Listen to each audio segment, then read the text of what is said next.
Assalamualaikum warahmatullahi wabarakatuh. Nama saya Rami Jumatono dari kelas 12 IPA 3 absen 4. Hari ini saya akan mempresentasikan mengenai faktor-faktor kemunduran peradaban Islam di dunia.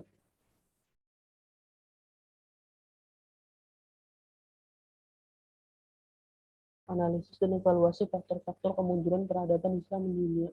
Pertama, umat Islam tidak mempraktikkan ajaran Islam yang termuat dalam Al-Quran dan hadis secara konsisten. Kedua, umat Islam kurang bersatu dan mudah berpecah belah. Ketiga, mayoritas umat Islam terlalu cinta terhadap dunia dan takut mati. Keempat, hilangnya semangat jihad. Kelima, umat Islam kurang mandiri di bidang ekonomi. Enam, umat Islam kurang pandai menentukan prioritas. Ketujuh, umat Islam kurang menguasai media massa. Umat Islam tidak mempraktikkan ajaran Islam yang termuat dalam Al-Quran dan hadis secara konsisten.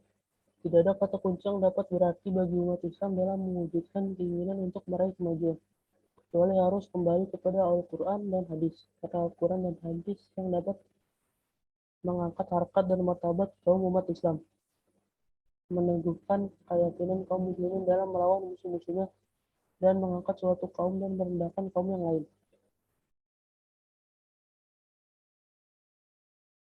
Umat Islam kurang bersatu dan mudah berpecah belah. Umat Islam dalam menegakkan nilai-nilai ajaran agama Islam tidak boleh terpecah belah, termasuk dalam pengamalan terhadap nilai-nilai Islam yang bersifat khilafiyah. Karena perbedaan bagi umat Islam merupakan rahmat, dan Allah tetap memerintahkan kepada umat Islam tetap bersatu. Perbedaan adalah sunnatullah. Karena itu perlu disikapi secara biasa, jangan sampai berlebih-lebihan, apalagi hingga menimbulkan perpecahan. Umat Islam harus senantiasa waspada terhadap pihak-pihak yang sengaja memprovokasi atau sengaja membuat agar umat Islam menjadi terpecah belah.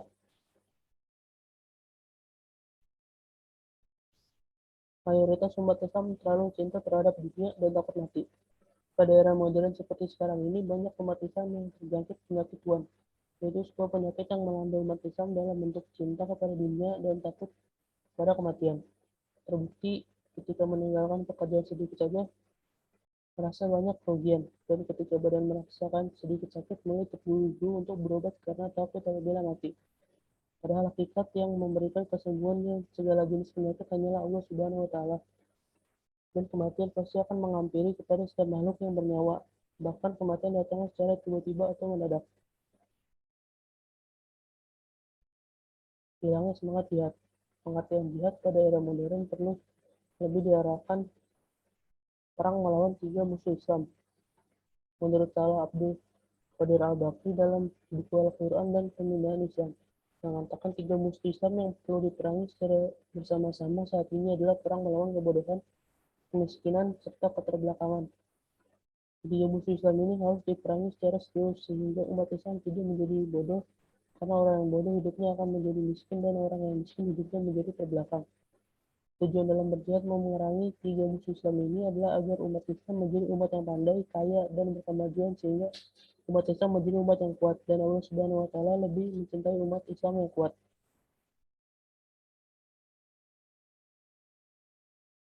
Umat Islam kurang mandiri di bidang ekonomi.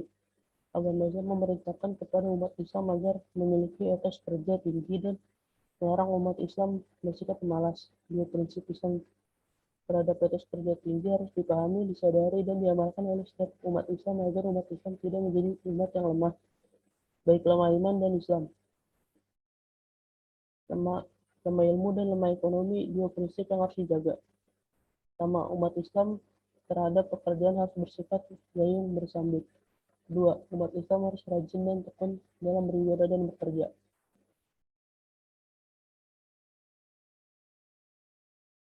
Umat Islam kurang pandai menentukan prioritas. Islam memerintahkan kepada setiap pemeluknya agar pandai menentukan skala prioritas. Prioritas didasarkan pada dua hal, yaitu dasar kepentingan dan dasar kedahuluan. Dasar kepentingan artinya manakah dari segi pekerjaan yang harus dilakukan terlebih dahulu karena memiliki nilai lebih penting dibandingkan dengan yang lainnya. Dasar kedahuluan artinya menentukan prioritas dengan berdasarkan manakah pekerjaan yang harus dilakukan terlebih dahulu dan kemudian pekerjaan yang dahulu harus didahulukan dan pekerjaan yang akhir harus diakhirkan. Umat Islam kurang menguasai media massa.